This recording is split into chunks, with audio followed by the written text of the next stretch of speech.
많은 사람들이 맥북의 디자인, 애플의 감성, 그리고 애플만의 소프트웨어 등으로 인해 맥OS에 관심을 가지고 계실 텐데요. 초등학교 때부터 컴퓨터를 사용해왔던 저는 항상 윈도우 환경에서만 컴퓨터를 사용했었습니다. 친구 집이나 PC방, 어디를 가도 항상 윈도우 체제의 컴퓨터만 있었고 대학생이 될 때까지도 컴퓨터 OS는 윈도우 말곤 없는 줄 알았습니다. 작년 여름 카메라와 영상 제작에 관심이 생겨 프로그램을 알아보다가 맥북을 구입해야겠다는 생각을 하게 되었는데요.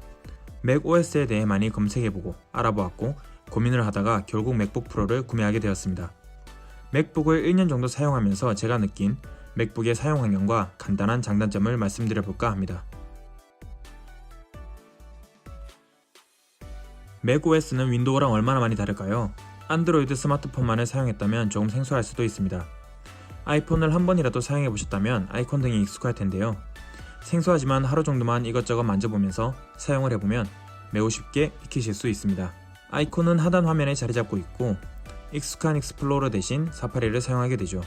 시작 버튼이 없고 왼쪽 상단의 옵션 창 및 OS 환경에 대한 일부 설정이 자리 잡고 있다는 점 등의 간단한 차이가 있지만 사용하다 보면 윈도우와 큰 차이점을 많이 못 느끼실 거라 생각됩니다. 처음 맥북 구매를 고려한 이유는 영상 편집을 하기 위해서였는데요. 애플에서 제공하는 전용 프로그램인 파이널 컷 프로라는 프로그램입니다. 애플에서 제공하는 프로그램이다 보니 호환성 및 구동성이 매우 좋았습니다. 가장 많이 쓰는 영상 편집 프로그램이 프리미어 프로와 파이널 컷이라고 볼 수 있는데요. 프리미어 프로가 자율성이 높다면 파이널 컷은 편의성이 높다고 볼 수 있습니다. 한 번 구매로 연구 라이센스를 얻을 수 있다는 것 또한 장점으로 볼 수 있겠네요. 애플의 트랙패드 성능은 정말 놀라웠습니다. 이전에는 아수스 젠북을 5년 가까이 사용했었는데요.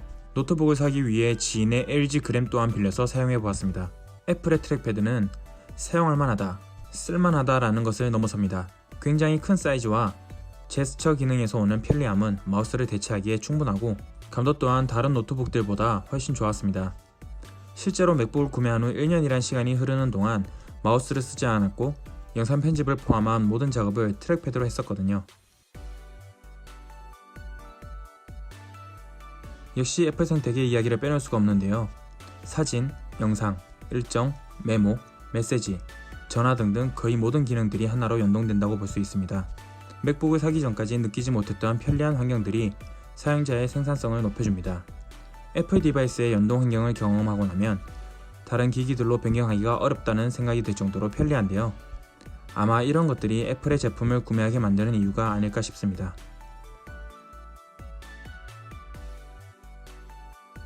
윈도우를 사용하다 보면 수많은 에러와 바이러스의 위험에 노출되어 있어서 이런저런 백신들을 많이 설치한 경험들이 있으실 거라고 생각합니다. 하지만 애플은 OS도 기본 설치가 되어 있을 뿐만 아니라 다른 백신 프로그램 등을 깔 필요가 없을 정도로 보안 및 바이러스 위험에 상대적으로 노출이 덜 되어 있습니다. 잡다한 프로그램들을 신경 쓸 필요가 없다는 건 사용자의 스트레스를 줄여줍니다. 요즘은 아니지만 한때 맥북이나 맥은 예체능 계열의 사람들이 쓰는 컴퓨터다 라는 말을 많이 들었었는데요. 그 말이 왜 나오는지 알 수 있을 만큼 색 재현율이 높습니다. 이는 디자인이나 사진 및 영상에 관련된 작업을 할 때 매우 중요하다고 볼 수 있겠죠. 본연의 색을 그대로 표현해주기 때문에 영화나 드라마 같은 영상을 시청할 때에도 확연히 차이가 나더라고요. 윈도우를 기반으로 하는 컴퓨터는 시간이 지날수록 느려집니다. 물론 맥북 또한 마찬가지지만 애플은 소프트웨어와 하드웨어, 즉 OS와 기기를 한 회사에서 만들기 때문에 기기와 OS의 최적화가 윈도우 기반의 컴퓨터보다는 상대적으로 높다고 볼 수 있습니다. 이는 시간이 지나면서 지속적인 사용 안정성을 보여줍니다. 대표적인 장점 몇 가지만 나열해봤는데요. 물론 단점도 있습니다. 은행 및 공공기관에서 공인인증서 등의 결제 업무 지원이 잘 안됩니다. 정부에서 공공기관 사이트에 점차적으로 액티브엑스를 사용하지 않아도 되게끔 변경하겠다라고 얘기를 했지만 아직까지는 많은 곳에서 사용하고 있어서 온라인으로 하는 공공기관 업무 환경에는 취약합니다. 게임을 하기 위해 맥북을 고려하시는 분들은 잘 없으리라고 생각이 되지만 짚고 넘어가자면요. 게임은 거의 안된다고 보시면 돼요. 블리자드 게임은 거의 지원한다는데 대표적인 오버워치는 지원이 안됩니다. 그리고 많이들 하시는 게임 중에서 보자면 리그 오브 레전드는 지원이 되고 배틀그라운드는 안됩니다. 그리고 맥북의 키보드 키감이 게임용이 아닙니다. 키보드에 대해서 또 잠깐 얘기해보자면요, 굉장히 호불호가 갈리는 키감이라고 볼 수 있습니다. 타이핑 시에 매우 부드럽고 소음이 적은 편이라 저는 만족하고 사용하고 있습니다만, 불편해하시는 분들도 꽤 계신다고 들었습니다. 타이핑 작업을 많이 하고 중요하게 여기시는 분들이라면 애플샵에 방문을 하셔서 한번 체감해 보시고 구매하시는 걸 추천드립니다. 오피스 프로그램은 윈도우에서 파워포인트, 엑셀, 한글 등의 오피스 프로그램이 있습니다.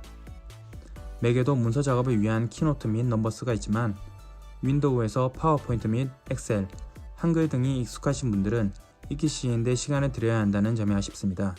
마이크로소프트에서 제공하는 오피스 앱이 있으나 결제를 하여야 하고 윈도우에서 사용하는 만큼 호환이 좋지 않다는 평이 많습니다. 자, 오늘은 맥북을 사용하는 이유에 대해서 알아보았는데요. 분명히 개개인의 차이가 있을 거라 생각이 됩니다. 또한 장점과 단점이 명확하게 나누어져 있기 때문에 자신의 사용 환경에 맞는 컴퓨터를 구매하시길 바랍니다.